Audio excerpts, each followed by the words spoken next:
I, I, I, He got fired from Kane, now we ain't got no shame. So we started a pod, took Yates into town. Hey everybody, welcome to Chuck Yates Needs a Job, the podcast. Special episode today. Digital Wildcatters has a new podcast out. We do. Hell yeah. Woo. Energy 101. I like it. All right, so here's what we need to do. Real quick, we'll start over here with Sydney. Introduce yourself, say what you do at Digital Wildcatters, and then we'll start talking about y'all's podcast. Great. I'm Sydney. I am the event manager. I'm Jules, and I am a marketing coordinator. I'm Misty, and I'm an executive assistant. I'm Julie, and I run ops. And And Colin. and marketing. And marketing and Colin. All right, We'll so just stop it at ops. Covers Yeah. everything. I don't think anybody would actually sign up for that job. So, I actually really, really enjoy it. oh, I that's love so it. sweet. Yeah. Okay, we're not recording anymore. You can tell us. No, so you guys got together, started a podcast, which I think is really cool. And that's why I'm so glad y'all came on, because I love what y'all are doing. Tell us the name. Tell us what it is. Energy 101, where we ask the dumb questions so you don't have to. And it's really just a podcast to help us learn energy and help other people listening also learn. We all came from outside of energy. So working at a place where all we talk about is energy, it was important to all of us to get a deeper understanding of what you guys are talking about. Oh, that's very cool. So we've recorded how many episodes so far, Sydney? 4? 4? We And- have another one scheduled for next week. Cool. So just give me a sense. Who have you had on? What have y'all talked about? Kind of how's it gone down? I think my favorite so far has been Diana Grauer with NOV. She talked a lot about their R&D and the steps you have to take to research tech, and she talked a lot about robots.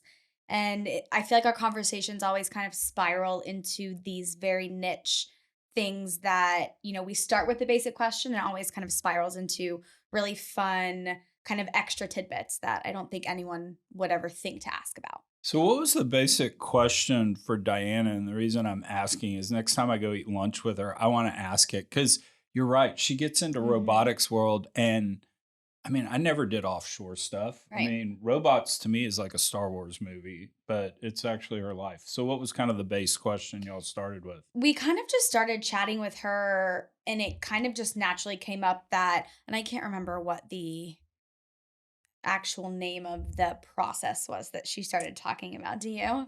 I don't remember, but I was going to say that was like my biggest takeaway is I related it a lot to the medical field and how technology is developed in the field, and you can't just throw it out there because you have all these lives you're putting at risk if the technology doesn't work or it's not ready. Something readiness scale, Oh, yeah. Technology readiness scale. Does that sound right? Oh, nice. something like that. Maybe not. Don't hold me to that. No, because I mean, if you think about it, so what Diana does a lot of offshore stuff, and you're under 2,000 feet of water, and it's dangerous. There's a lot of pressure, and so robotics makes a lot of sense. Because I think one of the things, because y'all, we sit around and we talk about what you guys are doing, and it's like, well, we just want to ask some questions, and can we ask a stupid question and basics? And I remember one time the idea popped up of, well, we should record all this. Because the other thing I think that comes out of this, not only sort of this base education, is we do a lot of really, really cool shit in the oil and gas business. And and I mean, I kind of grew up in it. Colin grew up in it. And so it's sort of secondhand to us. But I mean, his drill bit video on TikTok, I mean, 1 million people have watched that. How crazy is that? I think the technology just in the oil field is insane, and you don't think of it like technology in the sense of the word because it's all big machinery, but that's still technology and robotics. And I think that's like one really cool thing with Diana is she's able to get you very excited about what's coming up Yeah. in the field. She makes it not so grungy, Yeah. which was cool. Because when you think of like oil and gas specifically, you think of just like grungy old West Texas. Not so much the cool side of things. So Misty, give me another episode. Who else did you guys have on besides Diana? We've had Justin. Gauthier. Thank you, Julie.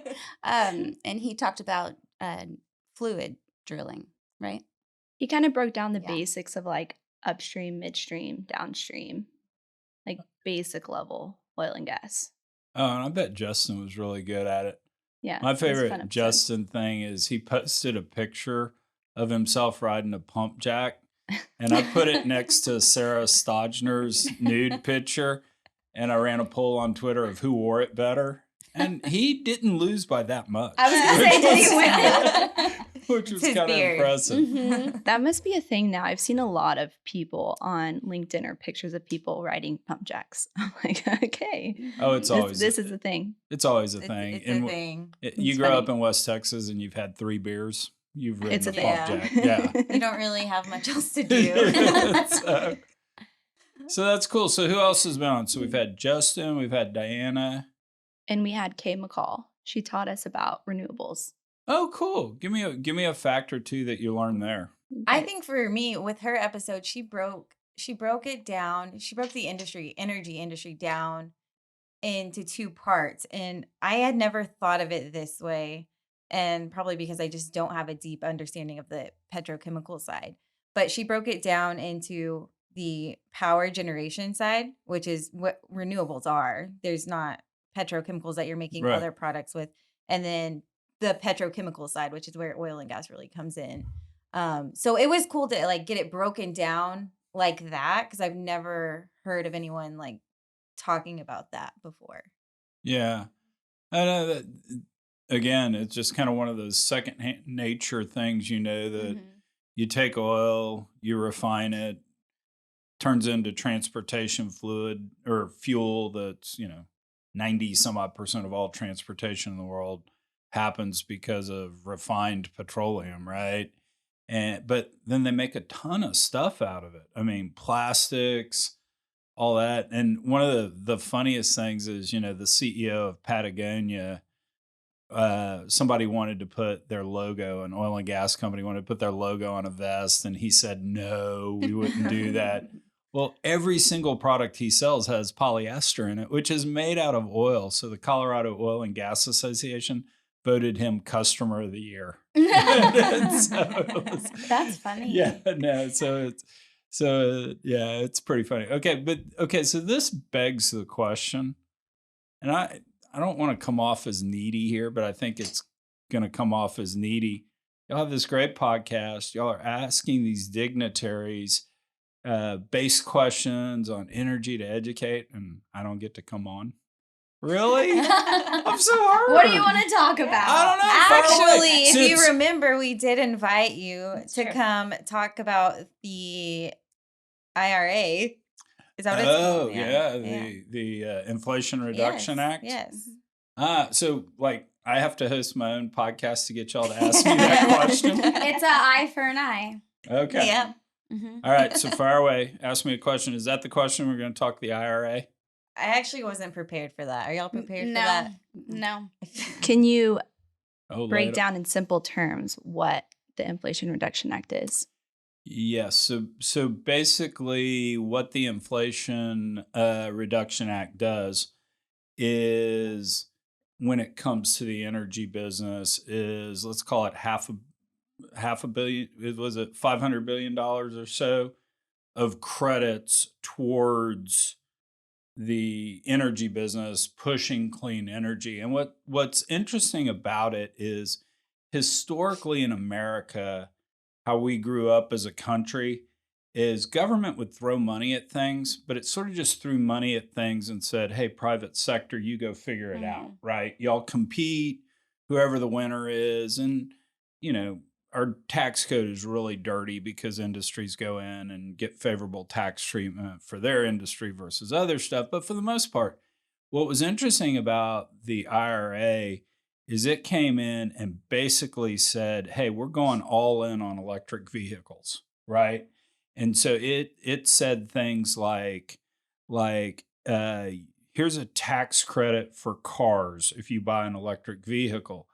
And then it took it a step further and said, "Oh, by the way, you only get that tax credit if I think it said 80% of your battery components are manufactured in North America and or you mined the materials in North America." So not only did it say kind of, "Hey, we're doing electric vehicles," it said, "We're doing it here and we're prescribing the path." And so it's, Mark Meyer, who's starting to hang out with us and is potentially going to start writing the BDE newsletter for us. He really pointed out that, holy cow, the second order effects of this, and we're starting to see that is, Honda came out and said, "We're building a battery manufacturing plant here and we're going to spend $4 billion doing it."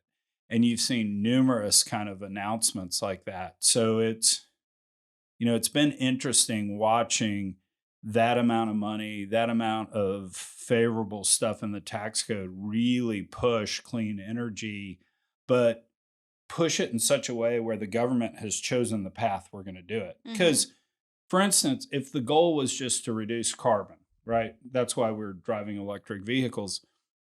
The government could say, "Here's $500 billion. And oh, by the way, if you generate less than this amount of carbon in your car, you qualify for it."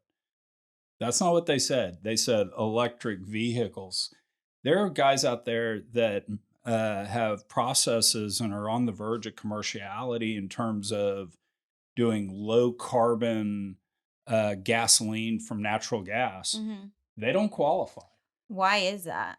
Like, Well, why? What is the agenda here? Well, and that's what's really fascinating about it, at least from my vantage point, is the lobbyist, I guess, for electric vehicles won out. Because the ultimate goal is less CO2 in the air, right? Less emissions. Right. But that wasn't tied to the tax. The tax was, you're an electric vehicle. So it was very specific. It was very specific. The government chose the winner right there instead of, "Hey guys, have lower emissions cars and you'll get a tax credit." They said, "No, it's electric vehicles." So it's interesting because, and to the point Mark was making about the second order effects, it's not just, okay, we're taking, $500 billion and we have a $31 trillion worth of debt. So I hate to say 500 billion is a drop in the bucket, but it's kind of a drop in the bucket. Instead of just spending that, it's stepping back to Honda et al. Building factories here that take $4 billion and all. We're really going to be spending a lot of dollars. And that goes back to the big picture thing that we talk a lot about around here is the goal is to reduce CO2. But at the end of the day, we got to do it and spend $5 trillion, not do it and spend $50 trillion. Because if we spend $50 trillion, the 45 trillion could do a lot of good things. Feed people, the homeless, whatever you want to do with 45 trillion. Because I think basically the markets stated we're going to reduce emissions, right? And I mean, that's not just the government. Right. That's Apple Computer. It's my kids. It's everybody has said that. The key for the good of the world, I think, is to figure out how to do it without bringing down our quality of living. And we can bring down our quality of living two ways: by one, not having cheap, affordable electricity, and two, just spending more money on things we shouldn't. So the IRA is pretty fascinating. We need to get somebody somewhere that knows a lot more about it than I do to actually come on and talk about it. Because I think we're going to look back in 5 years and go, holy shit, that was a way bigger deal than even we appreciated. What's at the the time. sentiment like in the different energy verticals about this, like oil and gas? What's the sentiment there with it? Renewables, what's the sentiment there? Like, is it aligned? Is everyone like on the same page, or is it like controversy? No, I think oil and gas folks look at it and go, okay, so when you look at the tax code and government spending, they're basically kind of two buckets, right? One is if you spend X amount of dollars on Mhm. something, how you depreciate that over time influences your taxes, right? So if we spend $10 billion and we can depreciate that over 10 years, it's $1 billion a year.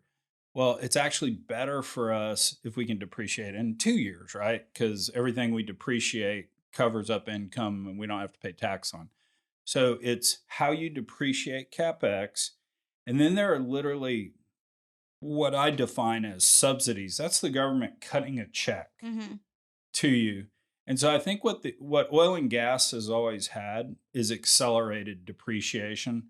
So people have kind of said, "Hey, it's really crappy that you drill a $10 million well and about 75% of it can be depreciated in the first year, even though that well is going to be producing oil for 40 Mm-hmm. years, right?" So people have always said that's crappy. Well, oil and gas guys say about renewables, they actually get subsidies from the government. I mean, the government gives you a tax credit, Yeah. meaning if you spend $100 building a solar plant, you get $100 of savings on your taxes no matter what. If that plant works, Right. doesn't work, and all that. So I think oil and gas is saying, "Hey, why are you subsidizing all those guys?" And I think their legitimate argument is at least what I generate, oil and gas, can be base load in terms of generating electricity. Winter Storm Uri notwithstanding, but we can run natural gas fired plants, generate electricity no matter what. You are in effect encouraging the building of wind and solar, which is great. But when they don't run, we don't have electricity and they don't pay a penalty for that, right? Right. Because the way certainly the grid in Texas, Right. ERCOT, the way it works is you put some electricity on the grid, you get paid for it, right? Mhm. And so wind and solar that in effect gets built for free because the government is subsidizing that, puts electricity on, makes money. The wind doesn't blow, it doesn't put it on. Who cares if you're the wind provider? Well, the consumer cares because all of a sudden the lights go off Right. and all that. And so I think there's that fight between oil and gas Mm-hmm. and renewables. And in fairness, the renewables folks, back to the oil and gas people, are, yeah, but your product generates carbon and you don't pay a tax on that. You go pollute Yeah. and so therein kind of lies the rub of the big fight. And quite frankly, why we're having fuses, so those folks will get together Bring and it talk together, about yeah. that Mhm. instead of, Do you think that if they were to get charged a fine for not producing, that it would create innovation, like faster innovation within like the wind, solar communities? Yeah, yeah. So when I did the energy policy draft as a podcast and had people on and they chose what their policy was going to be, David Ramsden Wood's prescription for the way to create innovation and unleash the free market was no more subsidies, no more accelerated depreciation on things. Energy, y'all just go compete with each other in the winner falls out whoever wins. Yeah. The issue with that is how do you treat carbon? Because I mean, Right. even if you don't believe that rising CO2 levels is leading to global warming, even if you just say no, we're in natural cycles and all Yeah. that, CO2 still sucks in the air. I mean, you don't sit behind a car and suck in fumes because it Right. stinks, Right. right? Right. So there is, I think we all agree pollution has some price. Some people may think Yeah. it's this, some people may think it's that. So that was David Ramsden Wood's way of going through creating innovation. Um, Another thing we clearly need to do is way more shots on goal.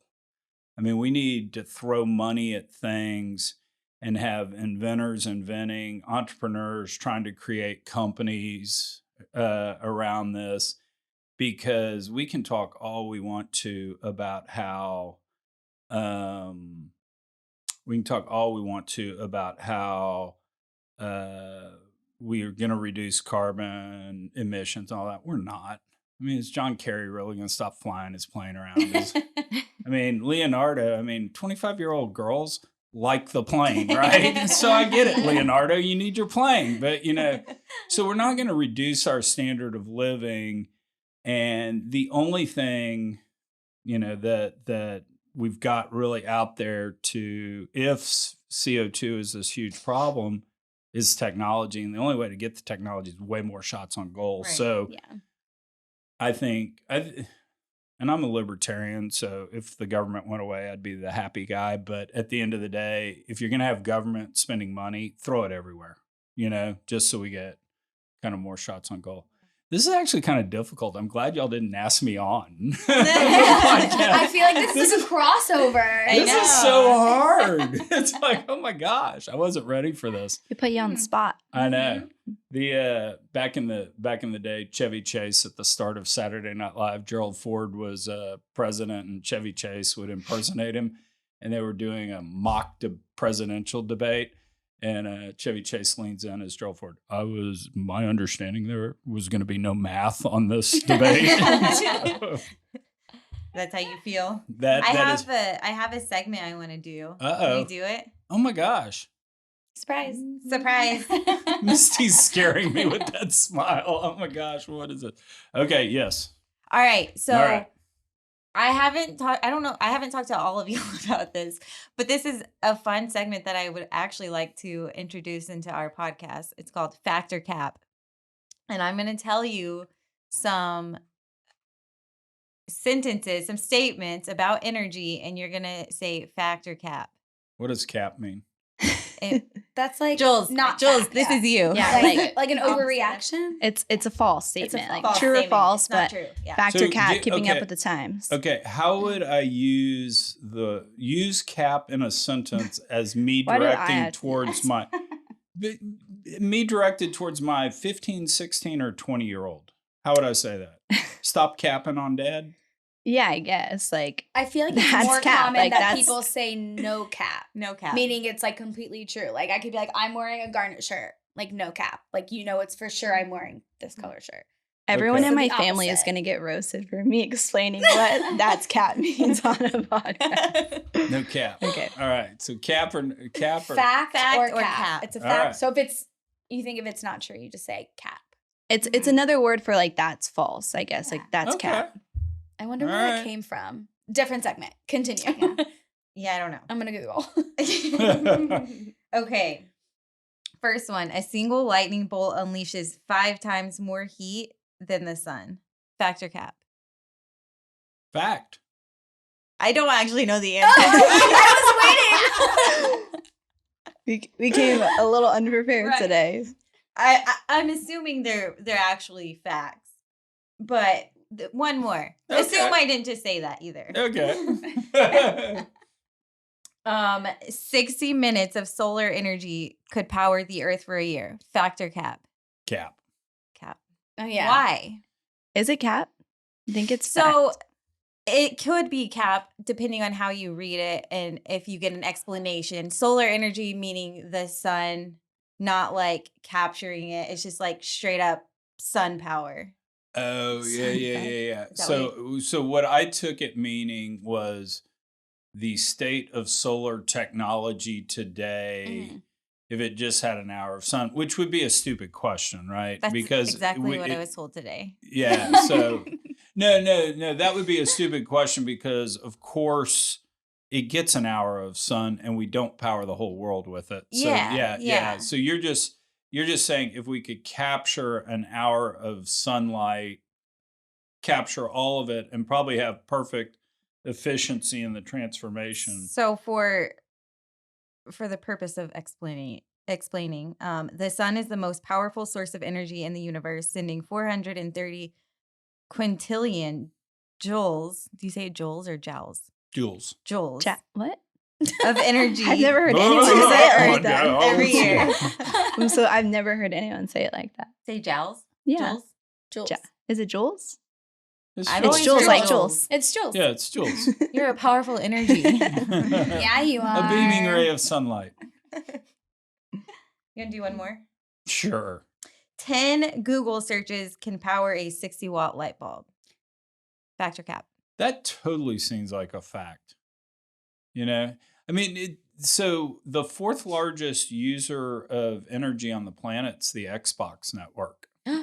You know, I mean, all the Wow. kids sitting around. Yeah, I read that fact somewhere. Yeah. It's crazy. I mean, everybody goes on about Bitcoin mining and how much energy it uses. It's like, no, it's the kids down in the basement with the headsets. Are they really on. kids though? The adults. They're like the 30 to 40-year-olds. Tell us about your ex-boyfriend, Jules. That sounds. Did we lose a boy to the Xbox? Yeah. No, it's the 30 to 40-year-olds whose kids are taking a nap and they're upstairs playing Xbox. Yeah, I can't defend my people. That's very true. So what's the plan? So bring people on, ask kind of basic questions in energy, where the podcast goes. Target listener, is this kind of like my mom? Mom should be listening to it. Who else? I think it's really anyone, whether you're in the industry, outside the industry, you know a little bit, you know nothing. I think it's for anyone who just wants to raise their own IQ. I feel like energy, oil and gas, the IRA, renewables, EVs, they're such big topics that you're seeing almost in every major publication every week. There's some sort of something about whether it's gas prices or EVs or God, I feel like I could go on, but it's for anyone who just wants to raise their IQ, because that's the goal at the end of the day, is to get everyone, no matter your opinions, is have that base knowledge to be able to have the conversation, which is something I feel like all of us coming from outside of energy, working at Digital Wildcatters now, I know that's been kind of a personal goal, I think, for all of us, and it's been fun along the way to kind of start at that base level. So when you're hearing people come in at the office and talking about it, you actually can listen and know. Follow, Yeah. Well, I'll say this as somebody, I mean, I've been in energy, 30 years now.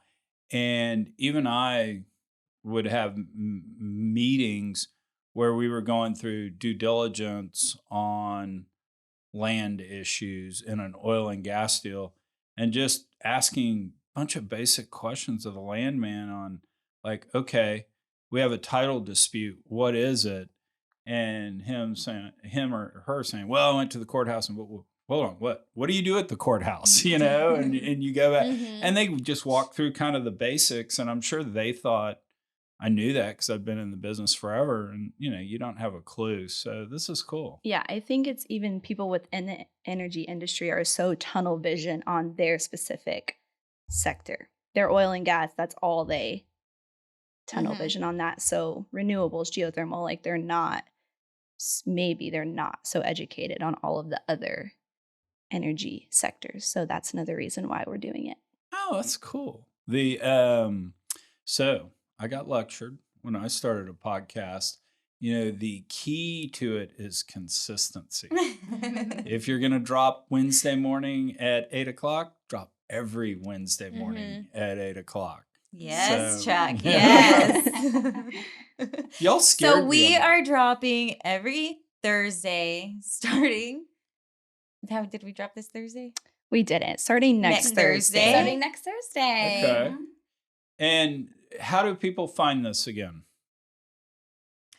Energy 101. So we're on Spotify, Apple, whatever. You YouTube. can search Digital Wildcatters Energy 101. You can also go to digitalwildcatters.com and we're there. And YouTube? Are y'all doing video too or just Yes. audio? Yeah. Nice. Video. Okay, very cool. And so if any of Chuck's listeners have any ideas of who we should have on or topics that we should cover, this is great for anyone outside the industry that's like, hey, I would love to learn more about XYZ.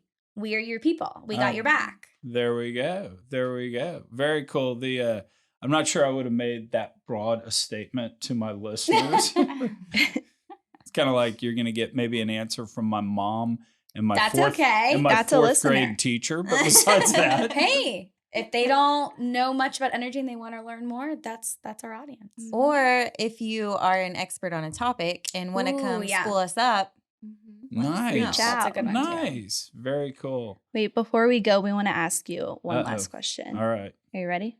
I guess. What is your most embarrassing story Ooh. ever? Ooh.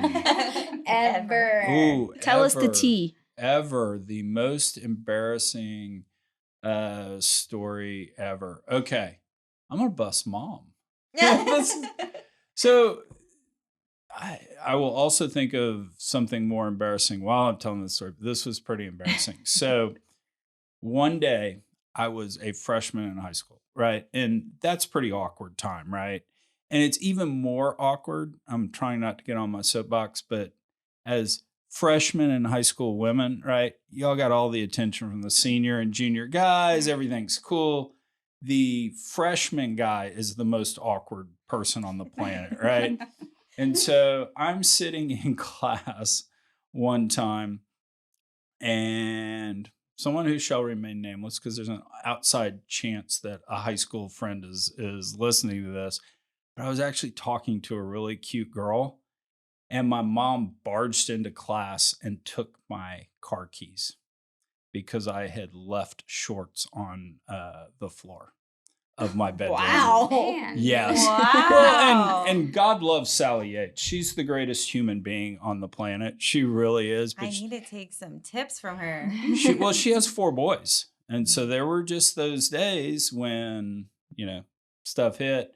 Mom's a wonderful mom. We had dinner 2 nights ago. She's very special. Came in, yanked my car keys right in front of cute girl. I was traumatized. Thank So- goodness What that did cute parents girl can't say? just like barge in nowadays. Yeah, they Right. can't. You can't do that now. Oh, Yeah. small town Richmond Rosenberg? No, you. I Small town s- Richmond Rosenberg back in the day, Anything like goes. mom barged in, and then the teacher said, "I don't know what you did, but your mom came in and took you out in the hall and popped you." And then the assistant principal heard that your mom did that. He took you to the office and popped you too. So I mean, it was So like, funny. and then you got home, and because you got popped at school, your mom popped you again. So Rough yeah, life. it was. Yeah, it was. Mhm. We Was had it cute hard girl back- making fun of you? I don't know. We never went out. We never made eye contact. And it again was after all that. because of the keys and Sally. It was all because of it was all Mhm. because of the keys and Sally. So, yep. Actually, in fairness, cute girl agreed to go out with me and then stood me up. Oh, let's just go ahead and take this story to the end of Oh. it. We'll have to break this. We won't say any names on here. Give But her so- a fake name. Yeah, okay. Sarah Steffi. That was an I feel actual like that's name. her. I was like, that was very fast and It very was- specific. Exposed. I can't believe I'm going to tell this story on the podcast, but anyway, Sarah doesn't listen to it, and Sarah and I are. She might. This is Sarah, going to be the one episode. Sarah, she Sarah and I are listens to. friends now. So anyway, Sarah agreed to go out with me, and she stood me up. She went and spent the night with all her friends that night, but I got her back later on. But this is like how horrible a human being I am. So I'm fessing up to how horrible. I am. So Sarah started dating my friend Mike. And like later on, and this was one true love and all that sort of stuff. And so he was my best friend. So I kind of had to be nice to Sarah, and we were nice and all that. And Mike was going out of town one weekend. Chad. didn't. Shoot. No, No. I didn't do what you think I did. Oh. Mike was going out of town one weekend to actually cheat on Sarah. And I played like I was Sarah's best friend and took her to a movie and all that because Mike's out of town and all that. Yes, I was a facilitator of that. Sneaky. Knowingly. Does she know? Oh, yeah, No? she found out. She knows now. Did you tell her? What? No, you I t- didn't tell her. It How'd was- she find out? Well, I think Mike finally fessed up to her, or Mm-hmm. the 12 people at the party watching it told her. I don't know. God. Yes, and that is my most embarrassing story That in was a good full one. circle. That was a good Good one. one. I'm kind of breaking out in a sweat. I shouldn't have told that. I'm sorry, Sarah. That was very wrong of me. You should end every episode with an embarrassing story. You should. I No. feel like you have This way was- more. I know. This That's the was one you this was chose? way too traumatic. I'm so glad. I can't believe, and I'm not coming on Energy 101. Not if Not if this we is have to more ask of that this. again. Yeah, exactly. We're going to talk about celebrities if you come on Energy 101. Oh, Yeah. love me some celebrities. Quickly, Yes. who was the celebrity that you fangirled the most over? Fangirl the most. Like when you over- met, That you were you've just met. starstruck. I mean, like, there's no question. It's not even close. The fangirl the most over Bret Michaels of Poison. Oh. Totally. So I've hung out backstage with Bret, because the beauty of a Bret Michaels show, literally everything's for sale, right?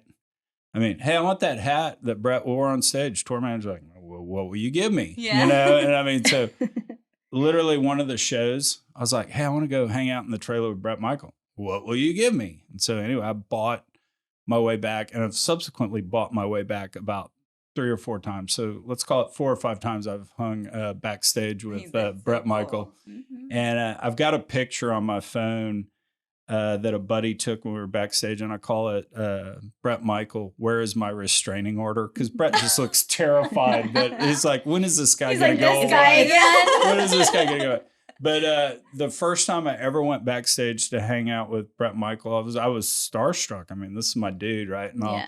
so I kind of walk up and I'm starstruck, and he's like, hey, I'm Bret. And I go, I know this sounds kind of gay, but can I have a hug? And Bret looked at me and goes, dude, that's totally gay, but bring it on. And he gave me a hug. Coolest guy on the planet. That's Seriously. awesome. Yes, totally fanboy. Well, you guys were very cool to come on. I really like the idea of the podcast. That's going to be really cool. And I'm going to go listen to them because I want to hear about robots. Mm-hmm. I want to hear Justin because Justin's cool. He's awesome. And yeah, and Kay sounds like that's really cool. Her episode was probably like one of my favorites. That's already out. So Yeah. Diana isn't out yet. Okay. Diana will be next week. Okay. Mm-hmm. But Kay's is really good. I like it. Cool. Justin's was good too. Yeah. So Sarah Steffi, again, I'm sorry. I'm sorry for revealing that story. Well, I don't think that micro content will make its way to Facebook and all our high school friends, so you're probably safe. But thank you guys for coming on. Thanks for Thanks having for having us. us.